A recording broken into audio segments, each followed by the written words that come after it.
Kunnamkulam junction Pattambi പാതയിൽ zebra line ഇല്ലാത്തത് കാൽനട യാത്രക്കാർക്ക് ദുരിതമാകുന്നു. കഴിഞ്ഞ ദിവസമാണ് തൃശൂർ കല്ലുംപുറം പാതയുടെ ഉദ്ഘാടനം നടന്നത്. എന്നാൽ റോഡ് നവീകരണ പ്രവർത്തനങ്ങളുടെ ഭാഗമായി മുമ്പുണ്ടായിരുന്ന സീബ്ര ലൈൻ ഇതുവരെ പുനഃസ്ഥാപിച്ചിട്ടില്ല. കോഴിക്കോട്, കുറ്റിപ്പുറം, പാലക്കാട് ഭാഗങ്ങളിലേക്കുള്ള ബസ് സ്റ്റോപ്പുകളിലേക്ക് എത്തുന്നതിനായി യാത്രക്കാർ തിരക്കേറിയ റോഡ് മുറിച്ചു കടക്കേണ്ടി വരുന്ന സാഹചര്യമാണ് നിലവിലുള്ളത്.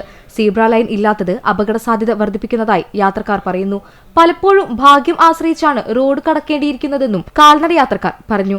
റോഡ് നിർമ്മാണം പൂർത്തിയായിട്ടും കാൽനട യാത്രക്കാരുടെ സുരക്ഷ ഉറപ്പാക്കുന്ന അടയാളങ്ങൾ സ്ഥാപിക്കാത്തത് അധികൃതരുടെ അനാസ്ഥയാണെന്ന് നാട്ടുകാർ ആരോപിച്ചു. തൃശൂർ റോഡിലെ പഴയ ബസ് സ്റ്റോപ്പ് ഭാഗത്ത് സീബ്ര ലൈൻ നിലവിലുണ്ടെങ്കിലും വടക്കാഞ്ചേരി റോഡിൽ അത് പാതി മാന നിലയിലാണ്.